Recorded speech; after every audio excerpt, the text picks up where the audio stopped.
I don't want to be called Bill.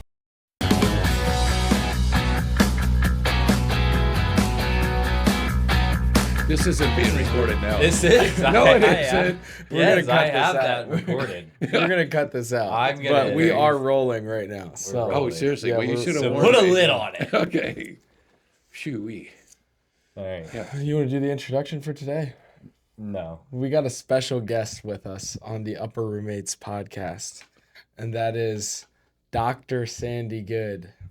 He is the founder of Live 1027 Ministries, former professor, and his focus is missions. So that's really what we want to talk about today, is living on mission. And so we always do a verse of the week.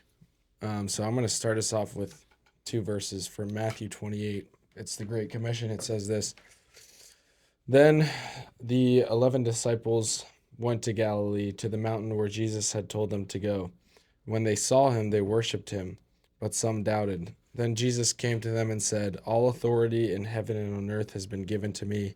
Therefore go and make disciples of all nations, baptizing them in the name of the Father and the Son and the Holy Spirit, and teaching them to obey everything I have commanded you. And surely I am with you always to the very end of the age. So that's our classic missions verse, right? So what comes to mind, Sandy, when you hear that passage? When I hear that passage, I think it's often misunderstood, maybe, or maybe misquoted, that the command isn't to actually go. The command is to make disciples, and the going is a participle. I didn't do well in English, but it's something in English grammar. So the going, it's as it should, I would say, as you go, make disciples. And so the command in there for all of us to make disciples. One of my I don't know what the right word is, one of my little irritations is I often hear Pet peeves. Oh, I could call it a pet peeve. Yeah, what are your pet peeves? Yeah, that's one of my pet peeves, being interrupted when I'm trying to share something on a podcast. Oh, brother. And some guy says pet peeves. That's one right there. But I'll try to move on. Where was I again? I know exactly where I was. Anyway, is I get irritated when people say, well, I'm not called to missions. I'm not called to missions. I'm not called to mission. Give me a break. Just obey what God commands you to do. You're to be making disciples as you go. So suck it up and obey God instead of going, well, I'm not called to missions. But anyway, I'm not trying to say that I think everybody's a missionary, because I think there is a definite difference with cross-cultural, full-time cross-cultural ministry, whatever. But we're all as believers commanded to make disciples as we go. And I'd say that's living on mission wherever we happen to be. That's good. So let's start. I want to ask an easy question, and then we'll get into your story more. But easy question about your story. So Okay. What I know, your name is Sanford. Correct. How did you come to have the nickname Sandy? And you think that's an easy question? Yeah. Oh, okay. I mean, it might not be like Well, the most fun question, but I think it's pretty easy. okay, well, thank you. I'm glad you think that. That's another one of my pet peeves, is when guys think that a question is easy when I'm the one that has to answer it. No, I haven't. I'm one of four. I don't know what. I have three brothers, so there's four of us, Okay. and we all go by our middle names. I'm not sure why that is. So officially, I'm Nathan Sanford Good. My older brother, yeah, I didn't know that. yeah, See, he just interrupted you again. yeah. That's a pet peeve That's again. a reaction. That's not an interruption. You want to see a reaction? I'll give you a reaction. No, so my older brother is Ralph Randall Good, and he's 2 years older than me. So he got called Randy, and so I was Nathan Sanford Good and Sanford officially, and then I was called Sandy, so my mother could dress us alike and call it Randy and Sandy. And since you brought this up, I was regularly bullied. Okay. Really? Yeah, I'm with sorry the to hear that. yeah, no, you're As you're not. laughing. You're not sorry. He's Are not you sorry at kidding me? all. Way to not have any feelings. And you work with young All right, people, all right, my bad. man. I was bullied because I had a girl's name, Sandy, and I had curly hair. And unlike you, I had curly hair, so it was traumatic during camp when we wore summer camp. We wore headbands and with our names on it. I had Sandy on, and the guys would go, "Sandy, Girls' Week was last week. What are you doing here?" I mean, it was horrible. Man, It was. that's like a I know it was. memory It was, for you. and worse, I had to take piano lessons. What does that have to do with your name? being Girls Sandy? play piano. What? My hero, my only savior. Well, I shouldn't say savior. Yeah, that's not the Yeah, that's right. terminology you want. Jesus is my savior. Sandy Koufax. You probably don't even know who he was. Dodgers pitcher. There you One of go. the greatest of all time. Exactly. And what was his name? Sandy Koufax. No, his first name. Sanford. Sandy. No, it was Sandy. Oh, it's just Sandy. I think so. So he was my hero growing up. So because Sandy, and he was definitely a man, and because he was a baseball pitcher and all that. So Sandy. So there you go. But thanks for bringing up that easy question. Yeah. Did you take a lot of comfort in the Johnny Cash song "A Boy Named Sue"? You don't know what I'm talking about? Yeah, but why would I take comfort in that song? Well, because it was My name it's was about- Sandy, not Sue. Yeah, but What- it's the same concept. Like, you have a girl's name, and then it's like, I- dad's like, I gave you that name so you'd be tough. Wow. I missed a little part of that song story, but Yeah. it's the Well, same gist. I take more comfort in the Johnny Cash song of Jailhouse Rock. That was Elvis. That was a joke. Sorry. I was very confused, but I was It's just okay. gonna go with it. I couldn't think I of was just another gonna go Johnny with it. Cash song. Oh, I Walk the Line. I Walk the Line. Yeah. All right. Yep. Let's get into a little bit about your story. Okay. Tell us a little bit about your childhood and your family background, and then we want to know, like, how did you get saved? What was there a moment for you? What was that story? Okay. Well, yeah, my parents. So my mom and dad lived through the Depression. My mother, when she was 11, her father went out to the barn, tried to hang himself, and the rope tore, so he shot himself with a shotgun because he was afraid he'd lose the family farm during the Depression. So my mother's 11 years old. She had 3 older siblings that were already married. The very next year, her mother died.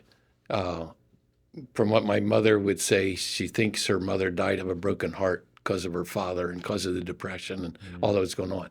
So here my mother was at 12 years old, an orphan, and she got kind of rotated around to the 3 older siblings that were married. And she said she often felt like she was just one more mouth they had to try to feed. So that was back, she was born in 1923. So my father grew up in the Lancaster area, Voganville, little town. During the Depression, he got hired out, I think, on a Amish farm. He worked hard, difficult background anyway. He had dropped out of school. So he was older when he went to high school. I think he was 7 years older than normal or whatever in high school. And I remember my mother saying he was the only one in New Holland High School that owned a car, which I don't know what that means. Anyway, they got married. In 1941, they got married in June of 1941. I kind of think, although I'm not some therapist, but I kind of think my mother married a father figure in her life. And so we know December 7th, 1941, Pearl Harbor is bombed by the Japanese, and my father, I'm not exactly sure how, but he ended up in in the Army Air Corps, went to the South Pacific and New Guinea in the Philippines during for 3.5 years during World War II, and sent always paychecks home. My mother and ended up buying a house in New Holland, and then he started a photography store when he came home from the war. My older brother was born 9 months after my dad came home from the war, and then I was born in 1949, a couple years after that, and I think my father was still fighting the war in a sense. Guys, back there wasn't any counseling or therapy. My mother, I remember her saying, we were just so glad the war was over, and just so, I mean, it was just, it was a whole different world. And so my father, very, very strict, very, very, very strict. So I grew up in a home where we weren't allowed, like in music class in the elementary school in first grade, I wasn't allowed to square dance in music class because we don't dance.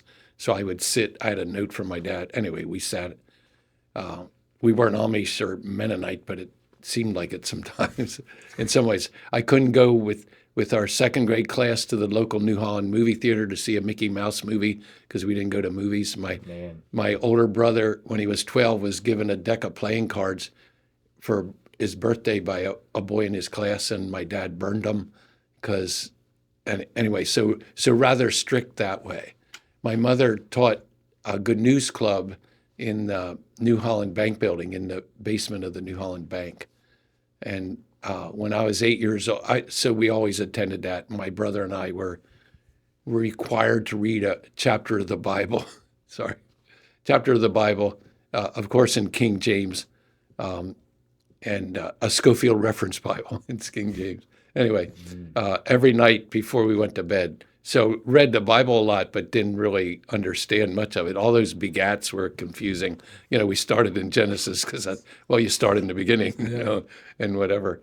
And we were always in church and all that stuff. But I think I was 8 years old, and in the Good News Club that my mother was teaching, realized that I was a sinner, that I kind of knew because my brother told me that I had done bad things. And most kids know they do bad things. And that Jesus came and died on the cross and then rose again, and he died for my sins. And so that's when I firmly believe I became a believer in Jesus and a Christ follower and following him. And then grew a lot through, back then there was Lancaster Youth for Christ, and we had a Youth for Christ club for Garden Spot. I went to Garden Spot High School and attended that every Monday night. And I carried back then, we were encouraged to carry our Bibles to school so people would know that we're Christian. That seemed to help me just get more made fun of, but I regularly carried my Bible to Garden Spot middle school or junior high and high school. And I think they kind of knew I was a Christian, partly because I didn't drink and party and didn't swear and whatever, but was on the soccer team, and we did really well. We had really good soccer teams, and that kind of helped. But anyway, still got made fun of a lot, but that's okay. And then the little church we attended was so small. Our pastors were generally full-time professors at then Lancaster School of the Bible, now Lancaster Bible College.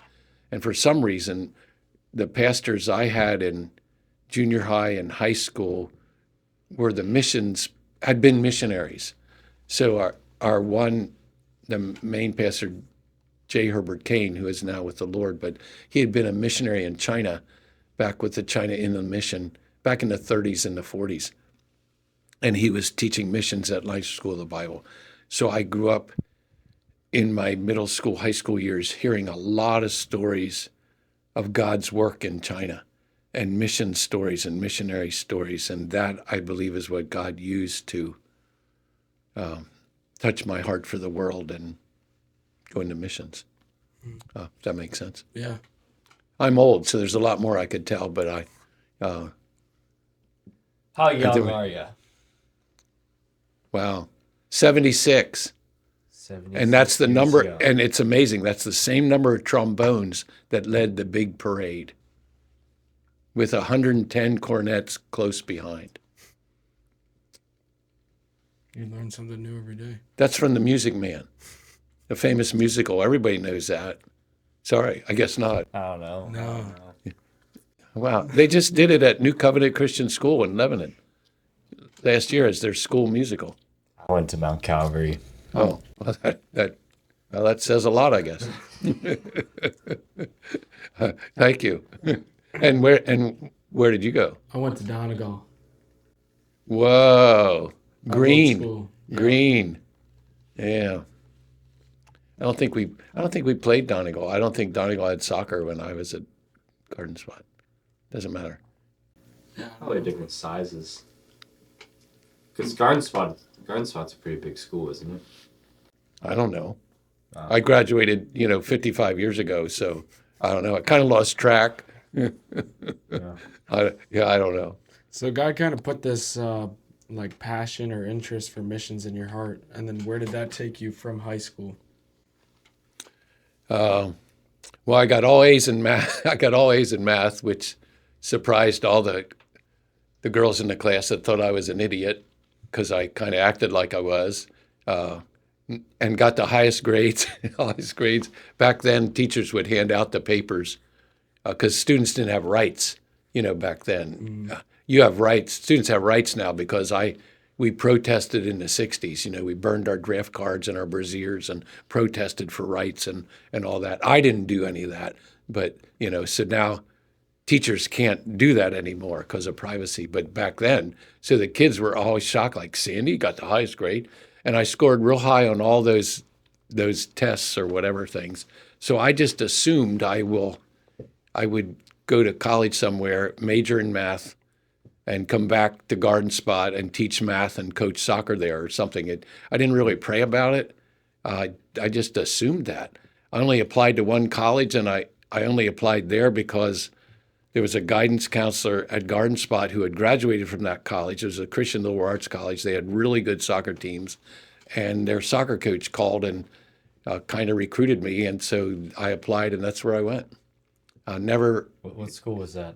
Roberts Wesleyan College in Rochester, New York. Yeah, New York. Yeah, and so never went there. Our first year as freshmen, we were third in the nation.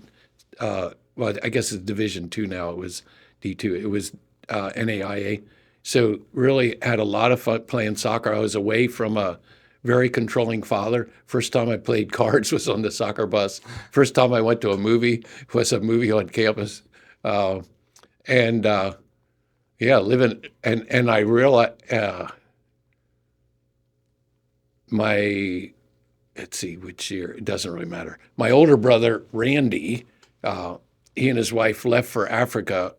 It was Rhodesia at the time, now Zimbabwe. They left on a freighter to be missionaries in Africa. So roughly around the same time, my older brother left for Africa as a missionary. I thought I'd never see him again. I had flunked Calculus 2 the second time I retook it the second year and failed it again. So I failed Calculus 2 twice. I flunked out of my major. For some reason, they think you shouldn't keep going on if you fail a key course twice. And just for the record, it wasn't because I was, ignorant. I just didn't go to class. I skipped class. I failed 5 phys ed classes too. I failed badminton and ping pong phys ed. Go ahead, ask me how I failed that. How did you feel it? Thank you. I played one ping pong match or game, lost, and never went back to class again. I failed softball phys ed. Anyway, so failed out of my major. This was during Vietnam. Guys that flunked out of college usually ended up in a rice paddy or something, and it was traumatic, turbulent years. And my girlfriend that I was in love with, Diane, who was a nursing major, she actually studied. And I'm getting emotional here, but we had just gone on a date. We went to the Letterman. We took her to a Letterman concert and out to dinner, borrowed my soccer coach's friend DeSoto to drive her. That's an old car they don't make anymore. And we went on this wonderful, the next day she broke up with me. She dumped me and she said, rough paraphrase, she couldn't see being. Did I tell you she was a nursing major? She actually studied. That was a foreign concept for me. She actually studied, and she thought I had, rough paraphrase, no direction in life. So I'd say that those three things collided. My brother going to Africa as a missionary, me flunking out on my major, not sure what to do, and my girlfriend that I was in love with broke up with me because I had no direction. And I believe that was the first time in my life I got on my knees, probably literally sobbing and crying out to God, what do you want from me? What do you want me to do? What do you want? What do you want from me? And for a whole year. So I switched majors. I switched to a religion philosophy major and a sociology minor. I never opened a sociology book. I mean, I didn't learn anything in college except this is the best part. After about a year, I kept asking Diane out. She kept saying no. Probably today I'd be arrested for stalking her, but then I was just a young boy in love, you know. And eventually we got back together, and we've been married 53 years. Wow. Isn't that amazing? That's amazing. And she graduated as a registered nurse. I applied. Dr. Kane, who was my pastor and mission, he went to Trinity Evangelical Divinity School as a professor there of world mission, and because of him being there, my parents really wanted me to go to Dallas Theological Seminary, but he kept writing to me about Trinity, and so and I'd say this is part of how God works. So I had to take summer school classes in phys ed to be able to graduate. I had the lowest grade point average that you can possibly have. You know, had a couple Fs for the exact same course, which is really hard to do. And I applied to Trinity Evangelical Divinity School to get in. And amazingly, not a coincidence, Dr. Kane, my pastor, family friend, was chair of the admissions committee the year I applied. And he said, I know him and I know the family. Let's give him a chance. The registrar called me, wanted to know why I had so many Fs in phys ed classes when I had all these soccer awards. He wanted to know which I was lying about. And I said, oh, they're both true. So I got accepted into seminary on academic probation, and then got married. And then in our first year of marriage, Diane and I went to Rhodesia, Africa, stayed with my brother and his family out on a bush station for 6 months. And that kind of solidified that's where we were headed. We were committed to going back to Africa. And my goal was to die in Africa someday, like David Livingstone, have my heart buried under a baobab tree or something and whatever. But God kept closing doors and never ended up back there. But anyway, that's, All right. we have 3 daughters, 3 children, 3 daughters, 3 girls anyway, and 3 son-in-laws, and I think 12 grandchildren, 3 great-grandchildren, and another great-grandchild on the way. I think I'm allowed to say that publicly. But anyway. Well, if not, this is the announcement. Yeah, there you go. All right, so I want to go back just a little bit because I think this is really applicable to our high school and junior high students who are watching. When you said you came to that moment where the 3 things collided, right? Like you're failing out of school, it's Well, you not don't have working to out. say it that way. Yeah, flunking out. Yeah, there you go. It's flunking not out working out with Diane. Yeah, Right. not working out. And what was the other thing? Your My brother went to Africa as a went to missionary. Africa, And right? he was like my best friend growing up. So So you What's got the age difference? 2 years. Okay. So you got all these things going on in your life, and you said you got down on your knees and for the first time maybe cried out to God. Correct. And so I think we have a lot of students that can find themselves in this situation. I just talked to one of our high school students last week who was talking to me about how they feel like they're at this place. And so my question would be, how did you see God work through that? And What's some advice for when people are going through times like that? Um, well, and I'm assuming you want me to be honest. Yeah, of course. Okay. So I was crazy in love with Diane, and we're at a relatively small college, so I would see her, and then every time I'd see her on campus, and she'd look happy, and that ticked me off, because she shouldn't look happy, she should be sad. And then sometimes I'd see her talking to another boy. I at that time I had a 1967 Austin Healey 3000, which is a really neat sports car, British sports car. Anyway, it doesn't matter. Last year they made them. So, and I was a junior on the soccer team, and whole new group of freshman girls. And so my people kept giving me advice: date other girls. That'll make her jealous. Date other girls. So I would ask the girls out. I remember one time we were going off on a date, and then I pulled over. I said, "I'm sorry, I can't do this. I still love Diane. I got to take you back." And I drove her back on campus. Anyway, Like to start the date, you didn't even get there. oh no, we hadn't gotten to where we were headed. That's Right. wild. Yeah, but I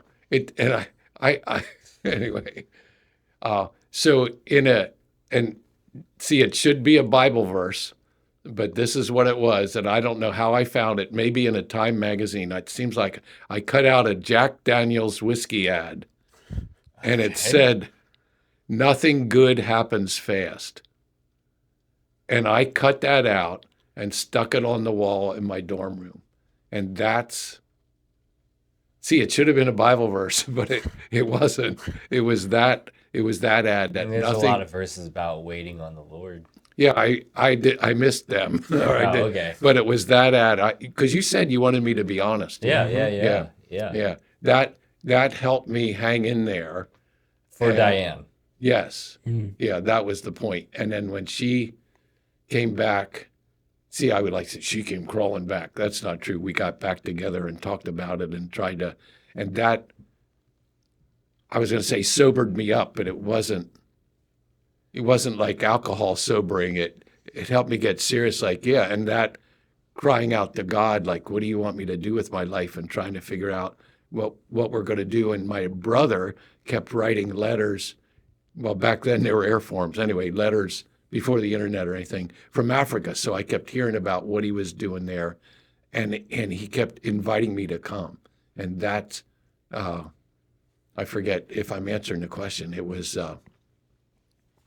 I try to, when I talk to guys that have gone through a breakup, although I don't know, maybe I try to give them hope, like, okay, because that happened to me. I thought I was in love, and but it was a whole year of asking her out, and she kept saying no, kept turning me down, which was maybe a good thing. But looking back, I would say the only good thing, except a lot of fun playing soccer, but I got out of college, was Diane. She changed my life.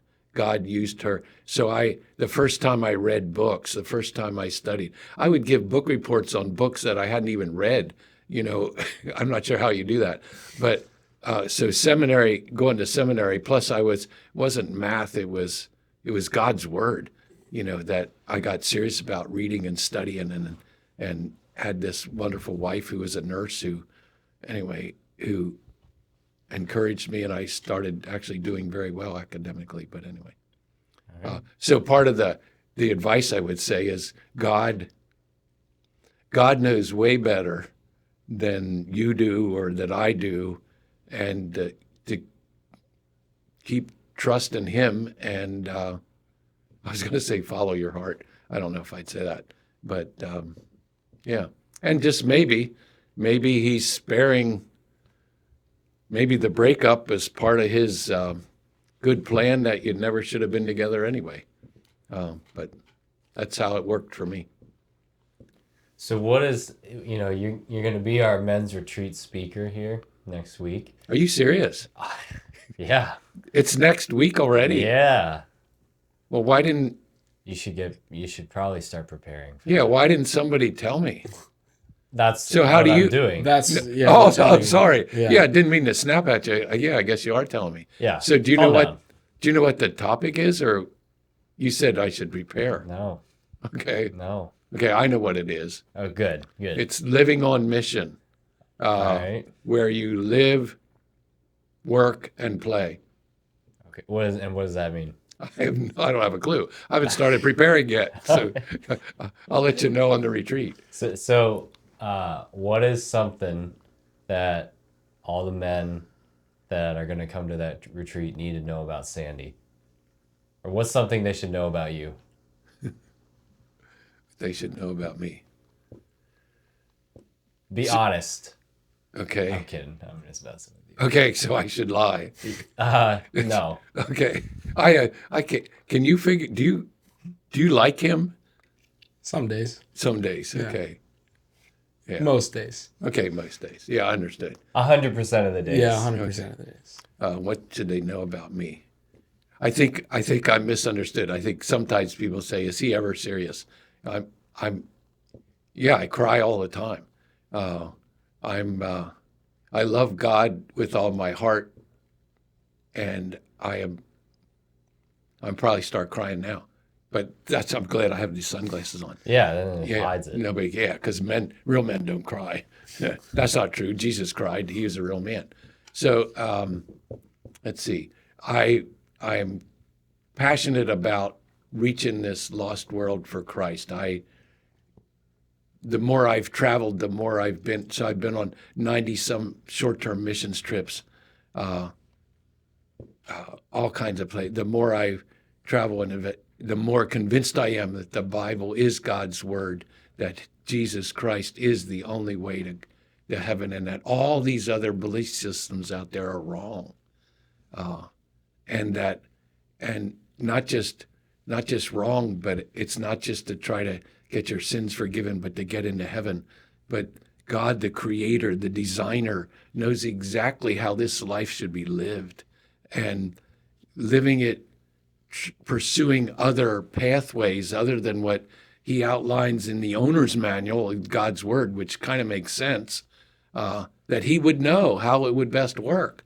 So these other promotions or belief systems or religions out there are leading people down the wrong path. So it's not just keeping out of hell, it's having a valuable and enjoyable and fulfilled life here on earth now, following him. So I guess that's what would like them to know about me. I absolutely love what I get to do. I'm preparing. I have 12 seats reserved on the plane to take another group of students backpacking in Europe this summer, primarily to help them grow in their love for God and to see people as God sees them. So, and I think I value honesty more than anything else, I think. So I don't think there's anything out there somebody could tell me that I haven't heard, before, and I think I'm a compassionate, caring person because I know how I've messed up so much, if that makes sense. Yeah. Yeah, that's good. I have 5 steel chainsaws. Oh, yeah. That was something, they might want to know about me. All the same size? Oh, no. What's the biggest one you have? 32-inch bar.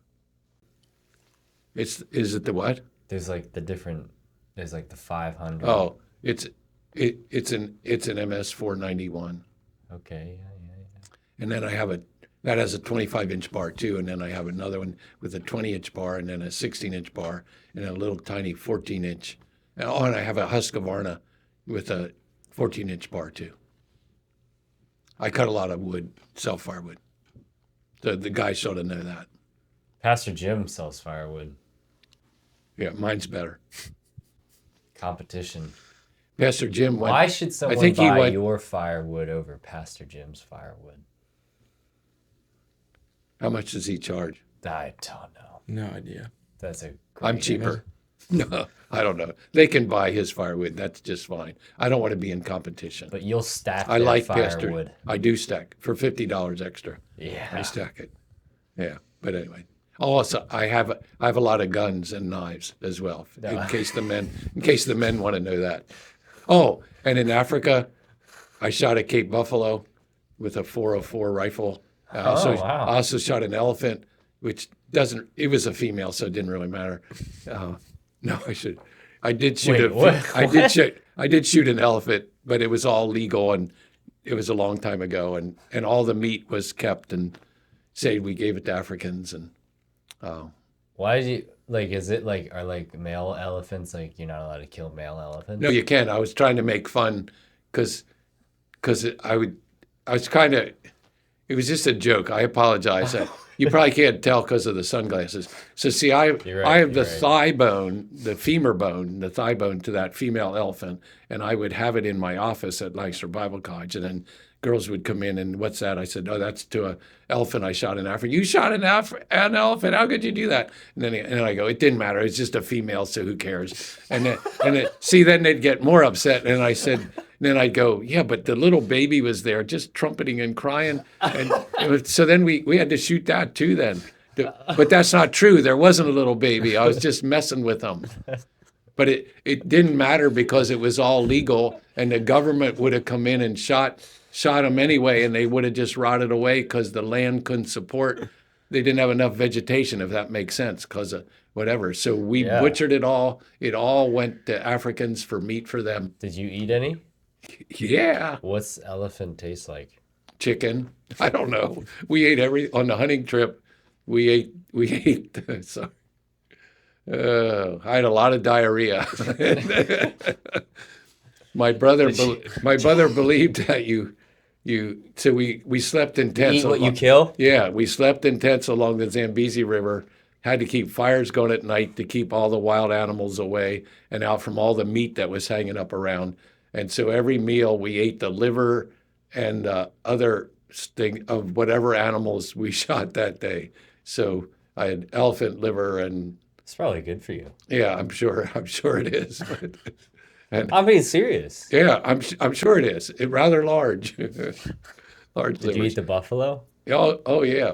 My brother had a kerosene freezer along because they lived out on a bush station. That was the meat. So we butchered everything there and froze the steaks and stuff, and then made like elephant jerky and kudu jerky and whatever, because the Africans didn't have refrigeration, and then we'd give them the meat.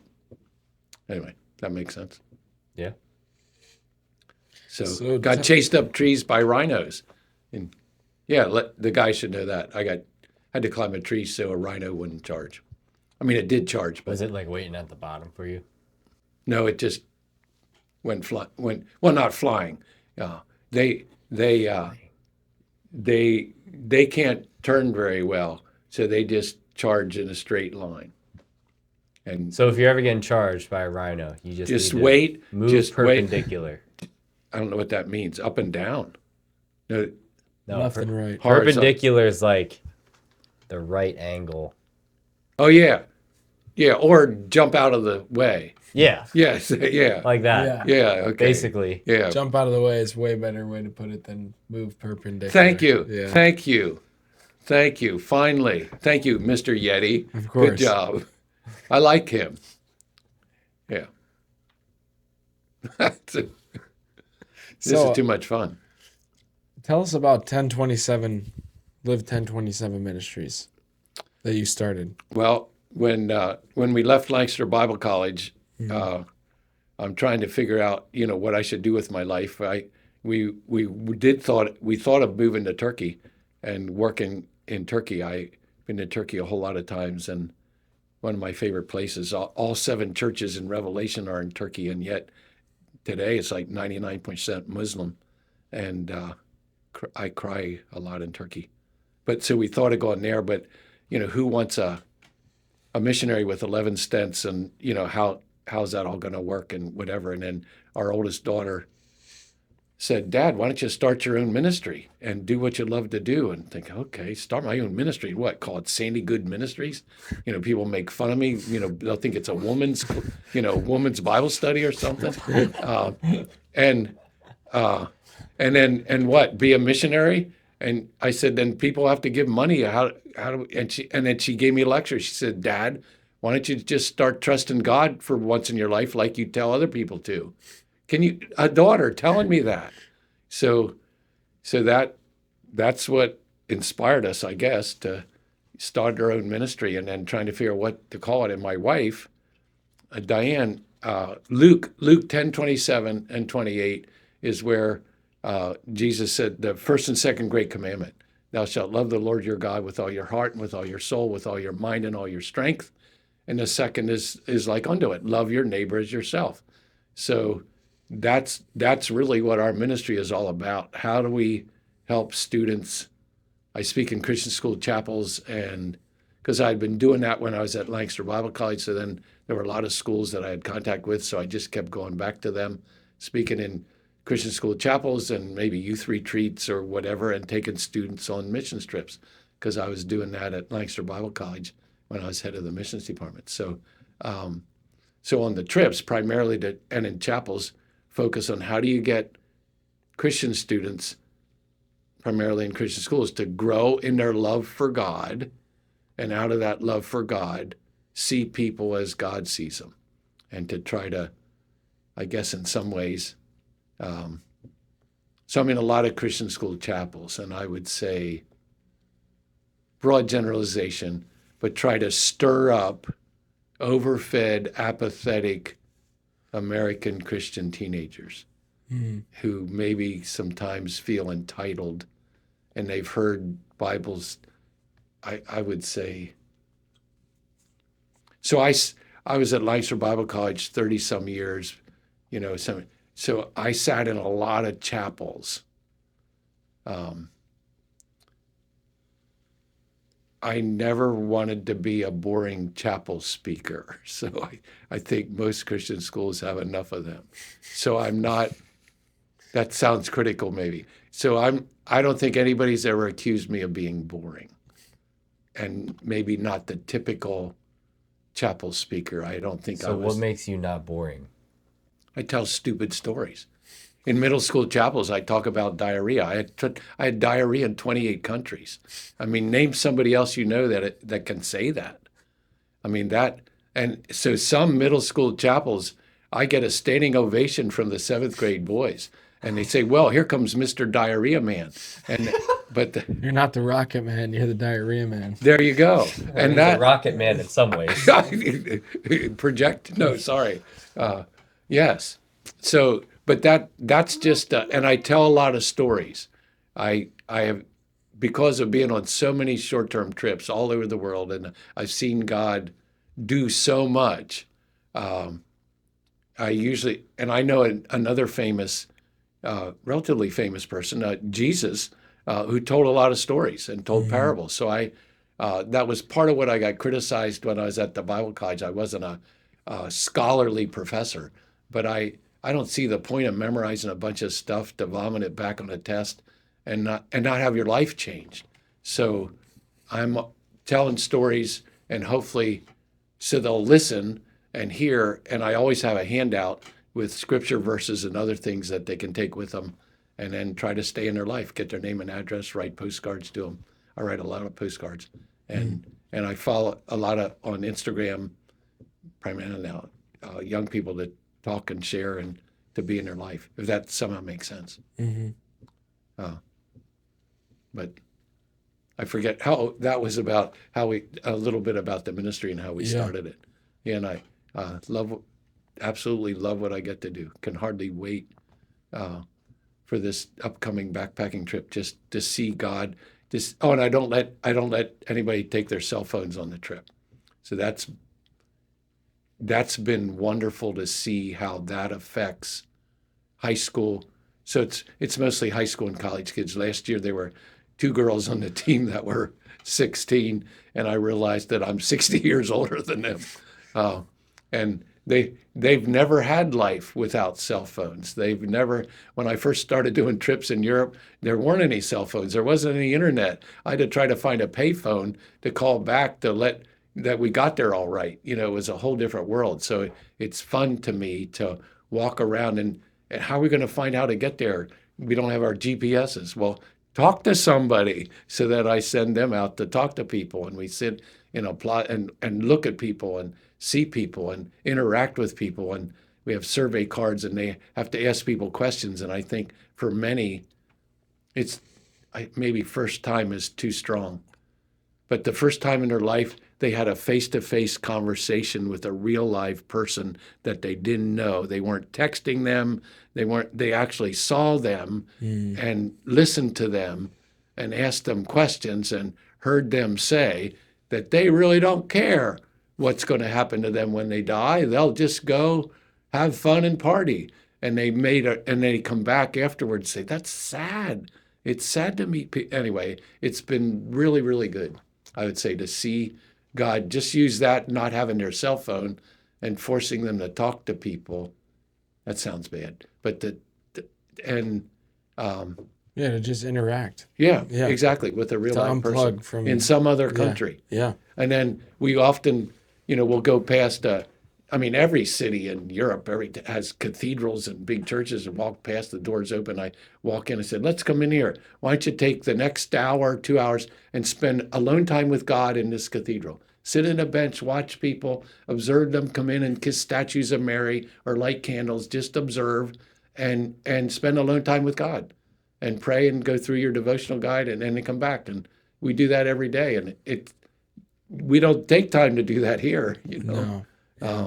Although maybe that happens here at church. Maybe people are often walking in here and just sitting in your sanctuary and spending alone time with God, on a Tuesday afternoon. But I don't know.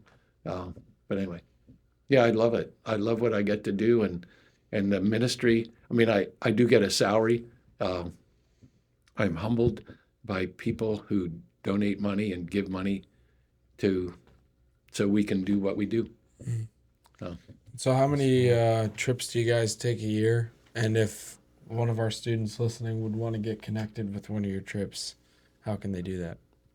I only do the one. I used to do 2 trips each summer, but now just one. We used to do one in May, which everything was cheaper in Europe in May, and it was wonderful. But we had trouble because high school kids couldn't go in May because they weren't out of school, and there wasn't enough college. Anyway, that we soon had to stop that just because of lack of getting people to go.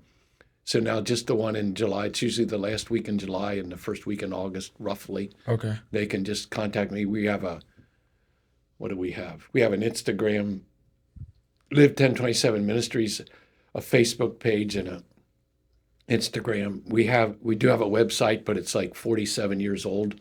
So it's a really, really old website that hasn't been updated and whatever. So that might be kind of pointless. Or to contact me, or to whatever. I have an application process. There's probably 24 kids already from different Christian schools that I've sent packets of information to, but I'm not going to select the team till March, so there's still time if somebody's interested. It really is different. It's different than any other missions trip, because all the other ones I did lots of work teams and different ones. Like we'd go to Italy, work with missionaries in Italy the whole 2 weeks, or go to Jamaica for 2 weeks. It's a very, very different team trip because and I don't make reservations for most of the nights. So we have Eurorail passes, and this year we fly into Amsterdam and probably take a train from Amsterdam to Rotterdam and stay at a campground for a couple nights. And then I don't really know where we're staying. There's always a place to stay. So we sleep outside. We'll have sleeping mats and blankets and show up in a city, get off. Sometimes we just pick, like ask the student to pick a number between 1 and 10, and they pick 5. So in a train station, we go to platform 5. And then I ask another student to pick a number between 1 and 4, and they pick 3. And then okay, the third train that comes into this platform will get on that train. And they go, well, when do we get off? Somebody picks another number, 6. Okay, the 6th stop on that train, we'll get off there. Well, what's there? I don't know, but there has to be people there because the train's stopping there. But we don't live life like that here. No. Everything's so structured, and I love that. That would drive my wife crazy She's a registered nurse. She actually thinks it matters how many pills I take and what they are, all those things, which I guess does matter. But I'm not, So I love it. Because I've seen God provide and definitely show up that's the exact place where he wanted us. And it wasn't me that nobody at the end of my trip says, great job planning the trip, Sandy, because I kind of didn't plan it. But there is a plan. The plan is to allow God to work and there's some parameters. Eventually we have to get, to, like this year, we're flying home from Zurich. So eventually we have to get to Zurich Airport to make our flight to fly home. Yeah. So there is a rough plan, and I know places and friends where we can sleep in their yard, if we show up or whatever. But I don't want to tell the students that, I'll let them think we're sleeping in some stranger's yard. But anyway, yeah, I love what I get. I can hardly wait. That's awesome. You guys should go, but you're probably too scared. I'm not scared. I'm just busy. Okay. Oh yeah, we're we all gotta too go. busy. We're all too We should busy. go sometime though. Seriously. I should do what? I said we should go with you sometime though. I know it'd be fun. I'm having my second kid this summer, so I don't know if that would work well. You don't even look pregnant. Wow. I know. Are you in your second trimester? We are. We are. I like how you said that. That's wonderful. Actually, that's your number one priority is right. Good for you. Yeah. Appreciate Good for you. That's way more important. Well, we're about at the end here. What do you want to leave with the viewers, Sandy? One last thing you can leave one with last people thing. watching. One last thing. One last thing. Just follow your heart and try to bring about world peace. Okay, sorry. No, sorry. That's from when I was in the Miss New Holland. I thought he was being serious for half a second. I knew it right when he said follow your heart. I was like, oh my gosh. Yeah, sorry. Oh man, what to leave with them? Man, love life. Be thankful. Be thankful to God for what He's given you, and hopefully pursue what you'd love to do, and where based on what God's heart is. God's heart is for people. That's what He has always been about. And so in whatever you do, wherever you are, make disciples and ask God to help you to see people as He sees them. It's good. And and get Frosties, chocolate Frosties from Wendy's. Chocolate Frosties. From Wendy's. They're my favorite. So Do you dip the French fries in them? No. Okay. No. You gotta try that. Really? Yeah. Yeah, it's good. That's amazing. And then what do? You eat the French fries Yeah. with the chocolate Frosty on the fry Yeah. No, you just dip the French fry in the frosty and then you throw it out. and throw the French fry away. And the Frosty. And the Frosty. You just dip it and just chuck them out the window. Wow. I'm going to try that. It's exhilarating. It sounds exhilarating. Wow. Hey. That's worth coming. Thanks for making the time, Sam. No, thank you. Appreciate it.